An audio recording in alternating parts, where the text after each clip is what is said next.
Hello student, welcome back to my new video. In this section we will discuss about degree of ionization. Degree of ionisation है क्या? ठीक है, तो ये कह रहा है it is the ratio of the number of molecules that have ionised किसमें इनटू आयंस और charge particles to the total number of initial molecules. ठीक है, कि ये हमारा एक बीकर है. ठीक है, ये हमारा एक बीकर है. इसमें हम लोग क्या भर दिए हैं? इसमें हम लोग मान लो वाटर एक बीकर लिए हैं. इस बीकर में हम लोग क्या कर दिए? वाटर को भर दिए. ठीक, अब क्या करेंगे? एक इलेक्ट्रोलाइट लेंगे, कोई भी स्ट्रॉन्ग इलेक्ट्रोलाइट लेंगे. मान लो स्ट्रॉन्ग इलेक्ट्रोलाइट एग्जांपल हो गया, क्या क्या हो गया आपका? HCl हो सकता है, H2SO4 हो सकता है, NaCl हो सकता है, NaOH सोडियम हाइड्रोक्साइड हो सकता है. ये सब आपका स्ट्रॉन्ग इलेक्ट्रोलाइट हो गया. ठीक है, अब क्या कर दिए? स्ट्रॉन्ग इलेक्ट्रोलाइट का मान लो HCl इसके अंदर हम लोग HCl इसके अंदर हम क्या करते? डिजॉल्व कर दिए. सपोज अगर हमारा 100 मॉलिक्यूल्स, मान लो कि हमारा 100, ठीक है, मॉलिक्यूल्स ऑफ HCl मान लो कि इस पानी में हम लोग डिजॉल्व किए. ठीक, तो क्या हो गया आपका? जो 100 मॉलिक्यूल HCl को जब पानी में डिजॉल्व कर दिए तो ये 100 का 100 मॉलिक्यूल्स जो होता है ना, वो डिसोसिएट हो जाएगा आयंस में. मतलब आपको पहले भी क्लास में बताए थे आयोनाइजेशन क्या होता है, उस वाले बताए थे कि जब HCl या कोई भी इलेक्ट्रोलाइट को वाटर में डिजॉल्व करते हैं तो वो क्या बनाता है आपका? वो आयंस बनाता है या फिर चार्ज पार्टिकल्स बनाता है. प्लस चार्ज पार्टिकल्स मतलब केटायंस और माइनस चार्ज पार्टिकल मतलब एनायंस. HCl को जैसे ही वाटर में डिजॉल्व किए हैं तो ये डिसोशिएट हो गया, मतलब ये टूट गया. ठीक है, आयंस में क्या क्या? आयंस में आपका एक बना दिया आपका प्रोटॉन H+ आयन में और दूसरा बना दिया आपका Cl- आयन. ठीक है, तो डिग्री ऑफ आयोनाइजेशन मतलब ये कि कोई भी इलेक्ट्रोलाइट, ठीक है, उसका कितना अमाउंट किसी भी सॉल्वेंट में डिजॉल्व होता है उसी को करते हैं.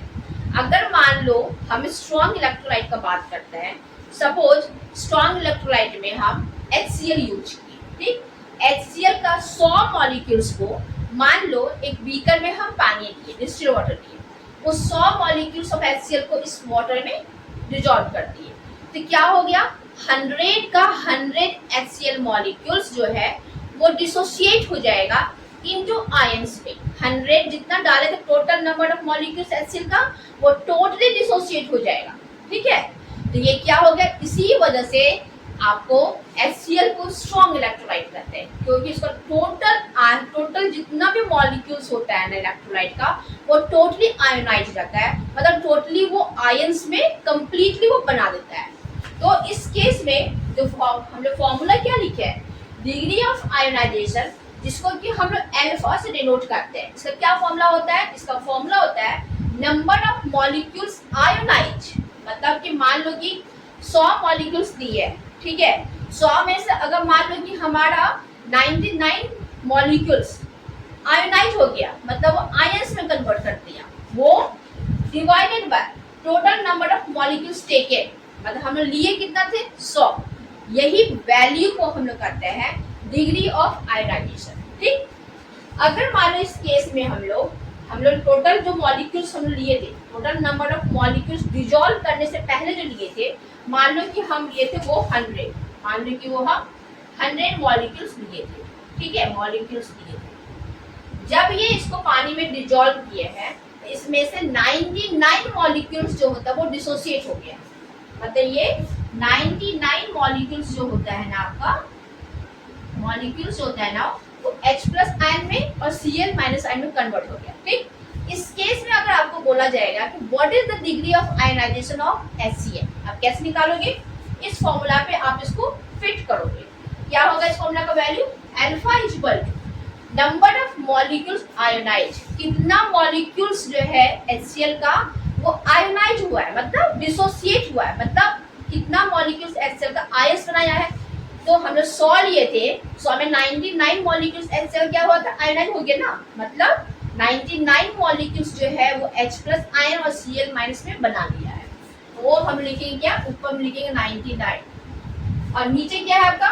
टोटल नंबर ऑफ मॉलिक्यूल्स टेके, मतलब डिजॉल्व करने के लिए थे हमने कितना मॉलिक्यूल टोटल हमने 100 लिए थे, तो इसलिए इसको हम लोग लिखेंगे 100।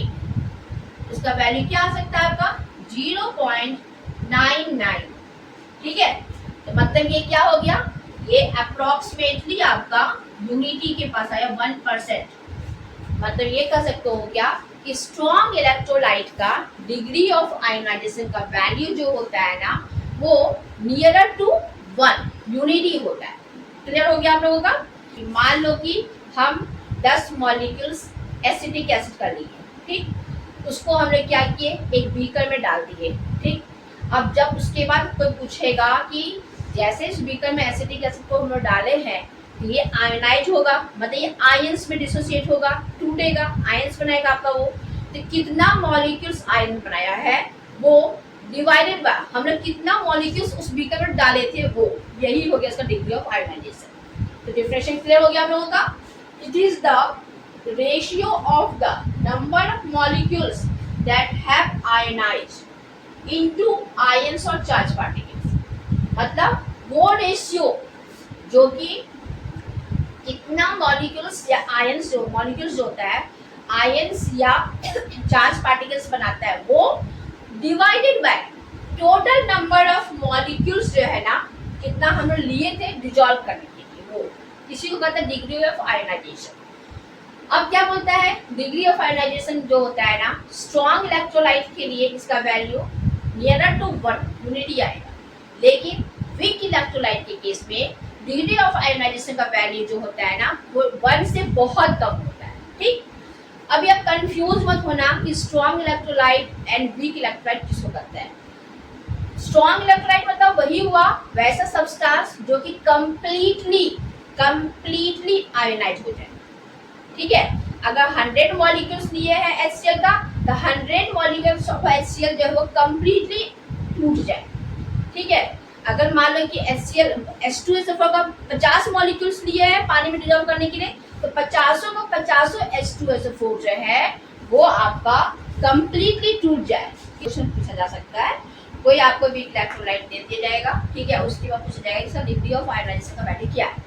तो वीक इलेक्ट्रोलाइट का एग्जांपल जो होता है आपका एसिटिक एसिड हो गया या फिर अमोनियम हाइड्रोक्साइड हो गया आपका, ये आपका एक एसिड हो गया वीक एसिड, और ये एक आपका वीक बेस हो गया। ठीक है, एक्चुअली क्या होता है कि ये जो वीक इलेक्ट्रोलाइट होता है ना, वो कंप्लीटली डिसोशिएट नहीं होता है, कंप्लीटली नहीं होता है।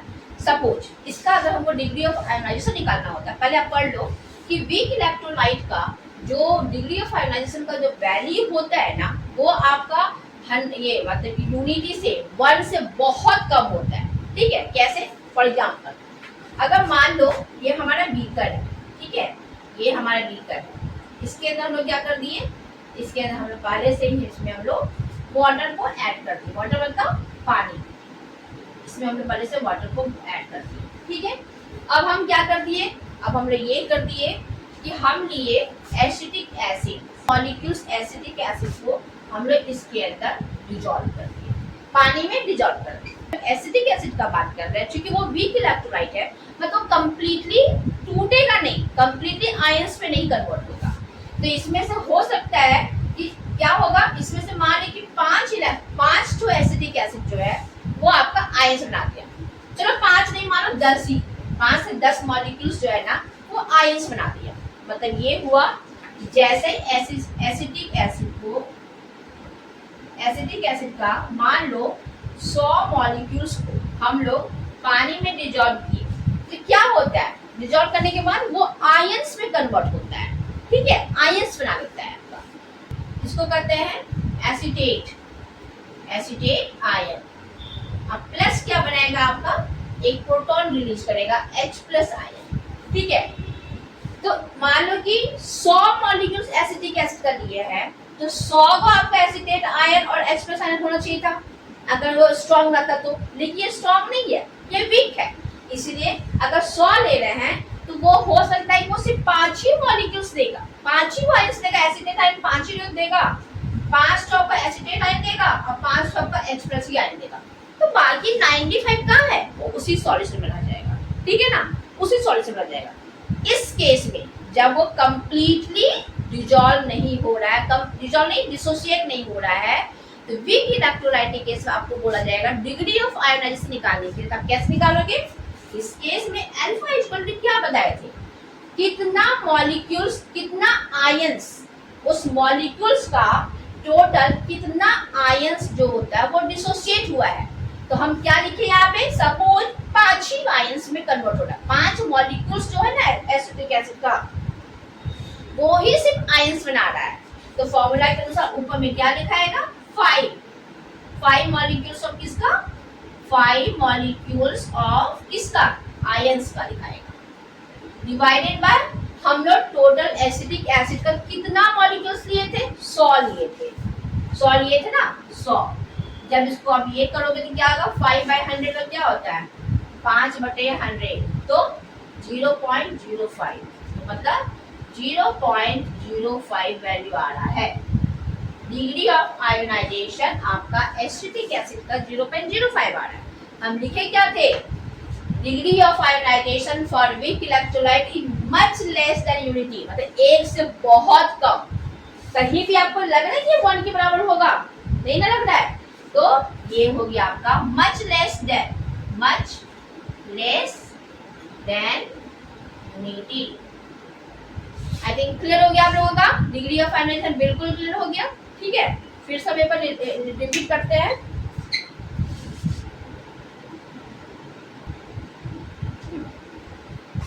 क्लियर हो गया आपका, ये आपका क्या हो गया, HCl, एक स्ट्रॉन्ग एसिड हो गया, NaOH क्या हो गया आपका, एक स्ट्रॉन्ग बेस हो गया, NaCl क्या हो गया आपका, एक सॉल्ट हो गया।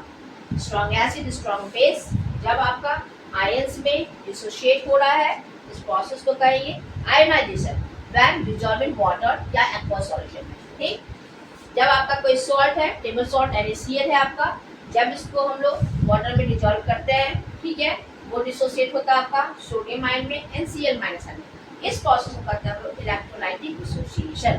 ठीक है, क्लियर हो गया। अब हम लोग पढ़ेंगे factor affecting degree of ionisation, मतलब ये जो डिग्री ऑफ आयोनाइजेशन हो रहा है, ये तो क्लियर हो गया। डिग्री ऑफ आयोनाइजेशन मतलब क्या हुआ कि कोई भी मॉलिक्यूल्स को जब हम लोग किसी भी सॉल्वेंट में डिसॉल्व करते हैं तो वो आपका कितने आयंस में डिसोशिएट हो रहा है, ठीक है ना, क्या वो कंप्लीटली आयंस में डिसोशिएट हो जा रहा है, ठीक है, या फिर पार्शियली डिसोशिएट हो रहा है।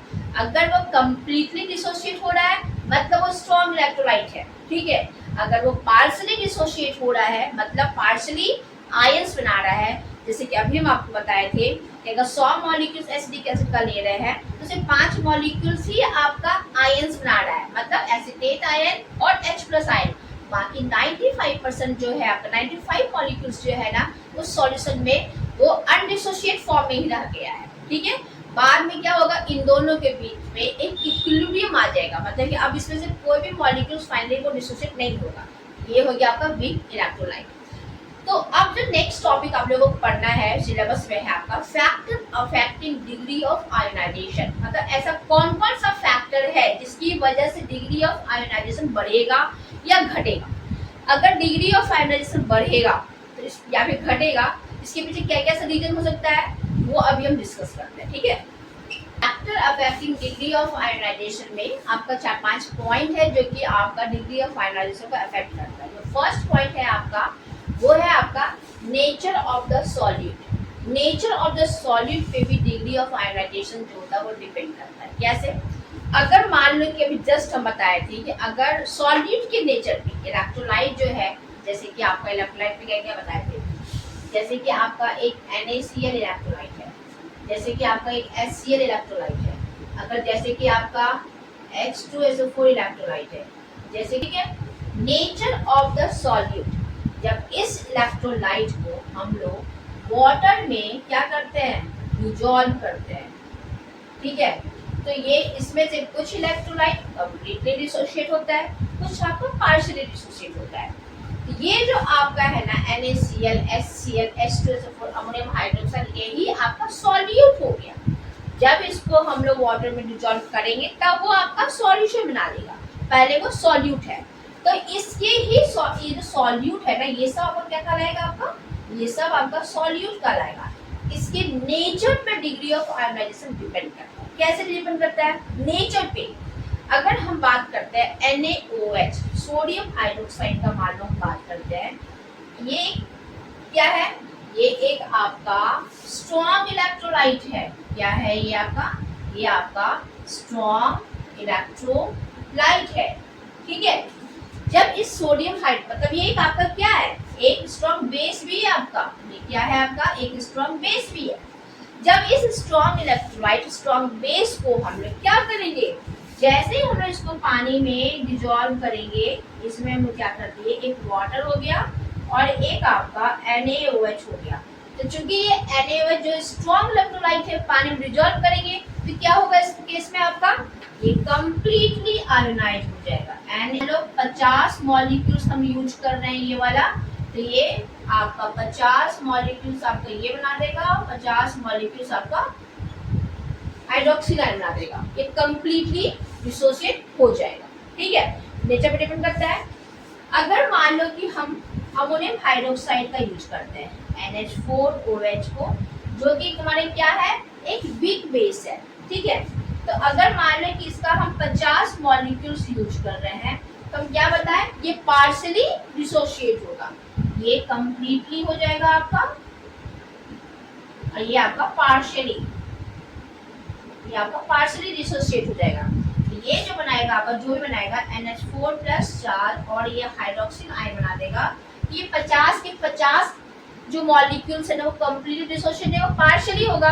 तो हो सकता है क्या? ये आपका 6 ही मॉलिक्यूल्स, आपका 6 मॉलिक्यूल्स जो है अमोनियम का बना देगा और 6 मॉलिक्यूल्स ऑफ हाइड्रोक्सिल आयन का ही बना देगा। ये पार्शियली ही डिसोशिएट हो रहा है। तो आप देख रहे हैं कि कैसे आपका नेचर ऑफ द सॉल्यूट, मतलब नेचर ऑफ आपका sodium hydroxide, nature of the ammonium hydroxide, इसके नेचर पे ये डिपेंड करना डिग्री ऑफ आयोनाइजेशन। तो अगर सोडियम हाइड्रोक्साइड के केस में अल्फा का वैल्यू पूछा जाएगा, मतलब डिग्री ऑफ आयोनाइजेशन का वैल्यू पूछा जाएगा, वो वैल्यू अप्रोक्सीमेटली 1 आएगा। लेकिन क्योंकि वो कंप्लीटली आयोनाइज हो गया है, लेकिन अगर अमोनियम हाइड्रोक्साइड के केस में अगर अल्फा का वैल्यू पूछा जाएगा तो वो आपका लेस देन 1 होगा, मतलब 1 से बहुत कम होगा। तो factor affecting degree of ionisation में जो पहला है नेचर ऑफ द सॉल्यूट, वो आपको समझ में आ गया। स्ट्रॉन्ग इलेक्ट्रोलाइट रहेगा तो डिग्री ऑफ आयोनाइजेशन आपका 1 के बराबर होगा, मतलब अधिक होगा। डिग्री ऑफ आयोनाइजेशन कब अधिक होगा? जब वो कंप्लीटली डिसोशिएट हो जाएगा आयन से। उसके बाद अगर वीक इलेक्ट्रोलाइट है वो कंप्लीटली डिसोशिएट नहीं होगा, वो पार्शियली डिसोशिएट होगा, इसलिए उसका डिग्री ऑफ आयोनाइजेशन का वैल्यू जो होगा बहुत कम होगा 1 से। अब सेकेंड पॉइंट जो है आपका, वो बोलता है क्या कि temperature how temperature affect the degree of ionisation. मतलब क्या हुआ कि अगर कोई सॉल्यूशन है हमारा, ठीक है, उस सॉल्यूशन का टेम्परेचर को हम बढ़ा दिए, ठीक है, तो क्या होगा उस केस में? डिग्री ऑफ आयोनाइजेशन बढ़ेगा, उस सॉल्यूशन घटेगा। तो एक्चुअली ये मेनली जो काम करता है ना, वो वीक इलेक्ट्रोलाइट के, जैसे कि कोई भी स्ट्रॉन्ग इलेक्ट्रोलाइट रहेगा तो उसको टेम्परेचर देने का जरूरत ही नहीं है। हम 100 मॉलिक्यूल्स दिए हैं, वो 100 का 100 मॉलिक्यूल्स आपका आयन बना दिया। लेकिन अगर एसिटिक एसिड यूज कर रहे हैं और एसिटिक एसिड में क्या कर रहे हैं, 100 का 100 तो नहीं आयंस बना रहा है, मुश्किल से 5 या 6 या 10 मॉलिक्यूल्स ही, बाकी 90 मॉलिक्यूल्स तो आपको उसके सॉल्यूशन में लग गया। तो हम लोग वीक इलेक्ट्रोलाइट के लिए हम लोग टेम्परेचर प्रोवाइड कर सकते हैं ताकि उसको डिजोल्व कर पाए, ठीक है। तो टेम्परेचर क्या इफेक्ट करेगा आपका? टेम्परेचर क्या करेगा, उसको क्या करेगा, जैसे हीट करेंगे तो उस सॉल्यूशन में जो भी मॉलिक्यूल्स है उसको एनर्जी देगा। ये मेनली हम लोग करते हैं वीक इलेक्ट्रोलाइट के लिए, वीक इलेक्ट्रोलाइट्स के लिए एग्जाम्पल डाल दो CH3COOH, ठीक है। सपोज ये मेरा बीकर है, ठीक, इसके अंदर हम लोग क्या कर दिए, CH3COOH डाल दिए और यहाँ से मान लो हम लोग हीट प्रोवाइड कर रहे हैं, फ्लेम दे रहे हैं, इसके अंदर आपका वाटर है। जैसे इस बीकर को हम लोग किसी फ्लेम पे रख, ठीक है, आग जल रहा है, तो वो क्या हो रहा है, इसके अंदर जैसे ही हम लोग क्या कर रहे हैं, हीट प्रोवाइड कर रहे हैं, तो जो भी मॉलिक्यूल्स हमारा एसिटिक एसिड का अनडिसोशिएटेड था अनडिसोसिएट था, ठीक है। तो क्या हो रहा है, आज कुछ पार्ट क्या हो गया, डिसोसिएट हो गया, तो वो सब जो भी मॉलिक्यूल्स या जो भी आयंस है वो एनर्जी गेन कर लिया। इसको क्या मिल गया, इसको डायरेक्ट वो एक हीट से एक एनर्जी वो गेन कर लिया। किस टाइप एनर्जी को गेन किया है, काइनेटिक एनर्जी गेन किया। ठीक, पहला पॉइंट। जैसे ही मान लो कि इस आयंस में काइनेटिक एनर्जी गेन कर लिया, आप जानते हो ना कि एक पार्टिकल को जैसे एनर्जी में मिला वो मूव करने लगेगा, किधरों किधरों वो मूव करने लगेगा, इधर जाएगा, समझ रहे हो ना, वो अलग अलग डिफरेंट टाइप से मूव करने लगेगा। ठीक, मान लो कि ये हमारा H प्लस आयन है और ये मेरा CH3COOH माइनस है। जैसे एनर्जी मिला, ये क्या किया, वो इस एसिडिक एसिड वाले मॉलिक्यूल से वो टकराया। ठीक, अभी देखो ये मेरा मान लो CH3COOH एक मॉलिक्यूल्स है। ठीक, इसमें जो molecule H plus ion dissociate हुआ था, इसको एनर्जी मिला, वो इसे टकरा गया, टोटल होगा आपका। जैसे वो इसे टकराया, वो क्या करेगा, इसके बॉन्ड को वो तोड़ देगा, आपका बॉन्ड को वो तोड़ेगा, पहला पॉइंट। तो वो एक डिसोसिएट कर देगा आपको आयंस में। दूसरा पॉइंट क्या बोल रहा है आपका, जैसे मान लो कि यहाँ पे CH3COO माइनस चार्ज है और ये हमारा H प्लस आयन है, ये दोनों आपस में एक किस फोर्स ऑफ अट्रैक्शन से है आपका, इन दोनों के बीच में एक फोर्स होता है, इंटर मॉलिक्यूलर फोर्स। ठीक है, तो जैसे तो हीट दिए, तो जो फ्री आयंस था, जो इसके अंदर H प्लस आयन था, मान लो ये H प्लस आयन ही है, हीट दिए जैसे ही इसको हम लोग, जैसे हम लोग काइनेटिक एनर्जी दिए, ये मूव करने लगा। अब मूव करते करते इन दोनों के बीच जो इंटरमॉलिक्यूलर फोर्स ऑफ अट्रैक्शन था उसको वो तोड़ दिया और एसिटिक एसिड को वापस से सेपरेट कर दिया।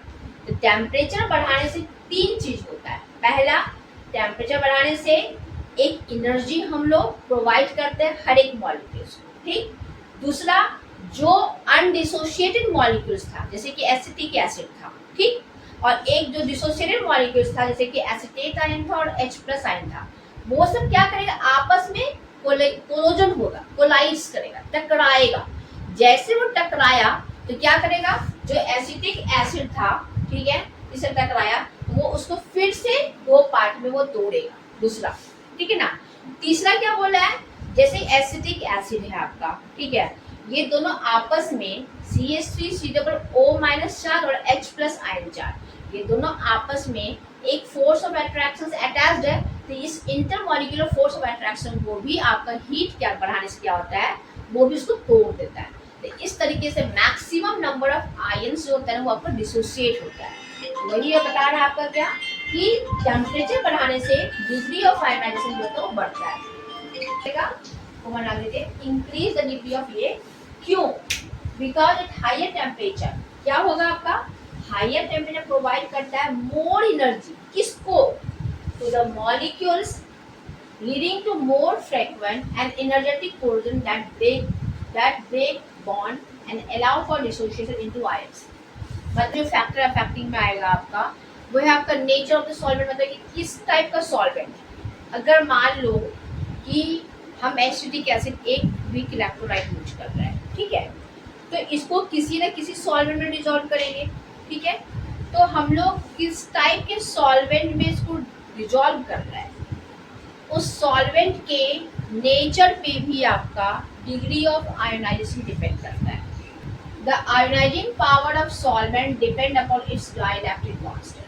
ठीक है, मतलब क्या हुआ, जिस सॉल्वेंट में हम लोग सॉलिड को डिसॉल्व कर रहे हैं, तो वो सॉल्यूट, ठीक है, उस सॉल्वेंट वो सॉल्यूट उस सॉल्वेंट में कितने एक्सटेंट तक डिसॉल्व हो सकता है, वो डिपेंड करता है सॉल्वेंट के डाई इलेक्ट्रिक कांस्टेंट वैल्यू पे।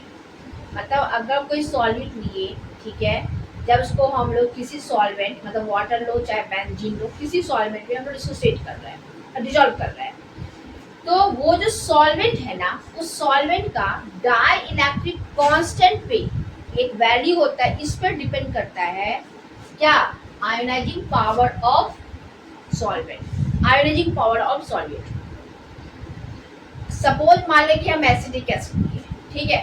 अब एसिडिक एसिड को हम लोग एक ऐसे सॉल्वेंट में डिजोल्व करेंगे जिसका कि डाइइलेक्ट्रिक का कांस्टेंट का वैल्यू अधिक होगा।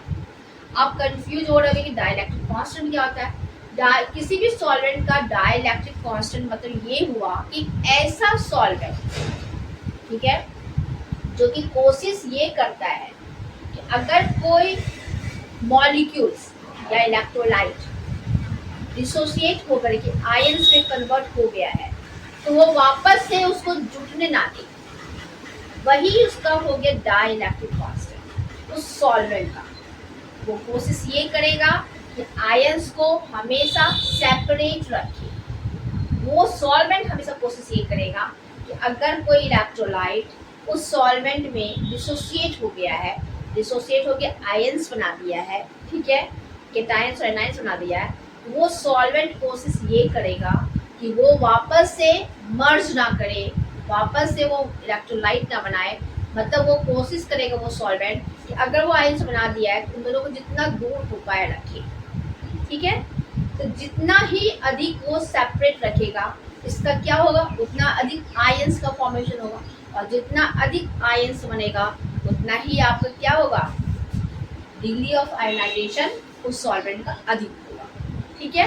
तो मेरे ख्याल से आपको समझ में आ गया होगा कि ये जो आपका होता है डाइइलेक्ट्रिक कांस्टेंट, तो डिग्री ऑफ आयनाइजेशन जो होता है सॉल्वेंट के नेचर पे कैसे डिपेंड करता है। जिस सॉल्वेंट का डाइइलेक्ट्रिक कांस्टेंट का वैल्यू हाई होगा मतलब वो सॉल्वेंट कोशिश करेगा कि आयंस को सेपरेट रखेगा, मतलब मैक्सिमम आयंस जो है आपका सॉल्वेंट में प्रेजेंट रहेगा, तो उसका क्या है, डिग्री ऑफ आयनाइजेशन का वैल्यू भी अधिक होगा।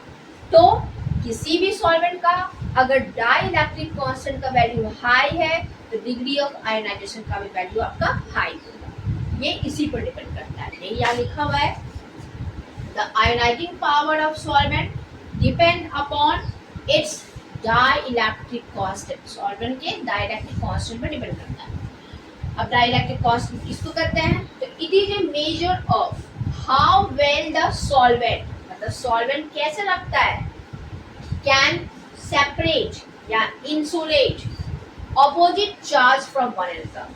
मतलब अपोजिटली चार्ज, सपोज मान लो कि HCl है, H प्लस आयन बनाएगा, Cl माइनस आयन बनाएगा, इन दोनों को कैसे वो सेपरेट रखता है, यही इसका डाइइलेक्ट्रिक कांस्टेंट का उस सॉल्वेंट का, ठीक है। Greater the value of dielectric constant, dielectric constant का वैल्यू जितना अधिक हाई होगा डिग्री ऑफ आयनाइजेशन का वैल्यू उतना ही अधिक हाई होगा। क्लियर हो गया, मतलब डाइइलेक्ट्रिक कांस्टेंट का वैल्यू हाई मतलब उतना ही आपका सेपरेट रखेगा ऑपोजिटली चार्ज को, जिसकी वजह से आयंस मोर होगा आपका, बस इसकी वजह से डिग्री ऑफ आयनाइजेशन आपका हाई होगा, ठीक है। फोर्थ पॉइंट जो है फैक्टर अफेक्टिंग दो आपका डिग्री ऑफ आयनाइजेशन है वो है आपका डाइल्यूशन।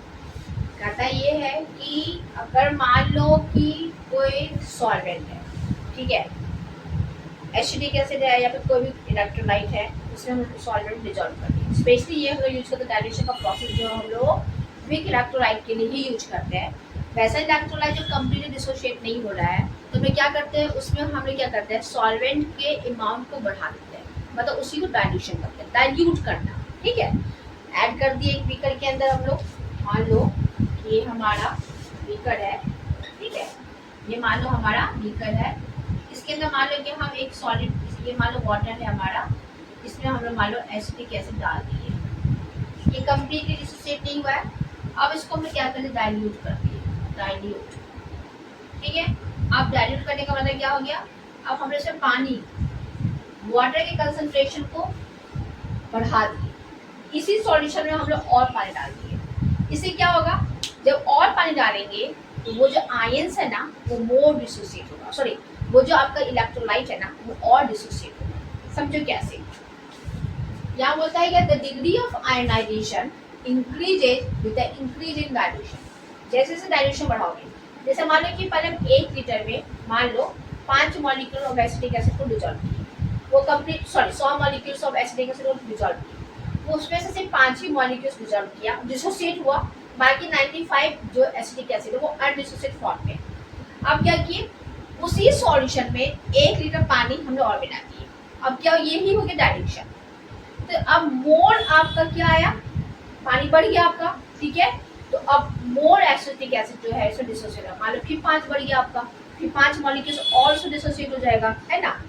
इसको समझते ऐसे है, एक्चुअली होता क्या है, कंसंट्रेशन जो होता है ना, ठीक है, उसका फॉर्मूला होता है number of moles divided by volume of solution. ठीक, अब क्या हो रहा है, उस बीकर में कंसंट्रेशन तो वही था, ठीक है, उस बीकर में वॉल्यूम ऑफ सॉल्यूशन मतलब पानी के सॉल्यूशन को, सॉल्यूशन का जो पानी था, सॉरी जो सॉल्वेंट हम लोग ले रहे थे उसका जो वॉल्यूम था उसको हम लोग बढ़ाए।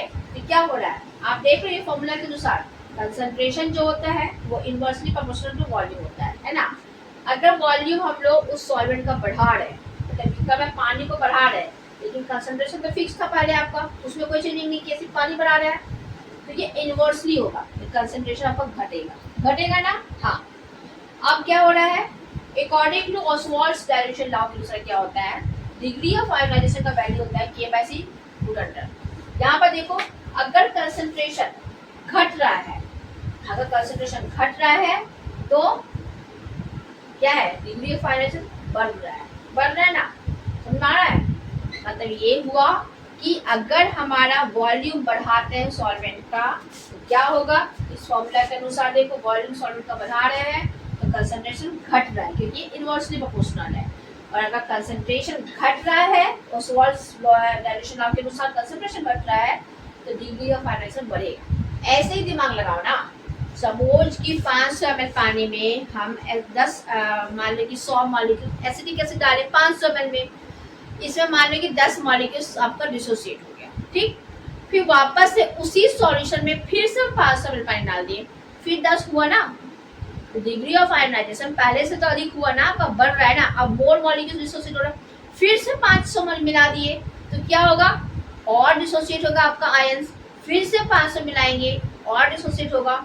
एक टाइम ऐसा होगा जब हम एक्सेस इन्फिनिटी डायल्यूशन करेंगे तो ये भी पॉसिबिलिटी है कि जो वीक इलेक्ट्रोलाइट जो है वो कंप्लीटली डिसोसिएट हो जाएगा।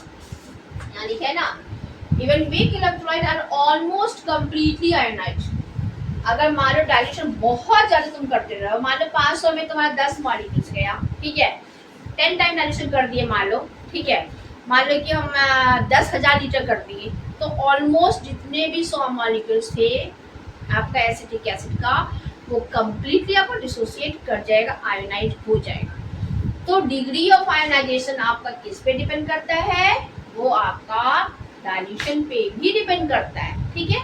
अब एक लास्ट पॉइंट है आपका कॉमन आयन इफेक्ट। ये क्या होता है, डिग्री ऑफ आयोनाइजेशन जो होता है वो कॉमन आयन इफेक्ट पे भी डिपेंड करता है, ठीक है। सपोज ये नेक्स्ट क्लास में हम लोग डिस्कस करेंगे common ion effect. Thank you.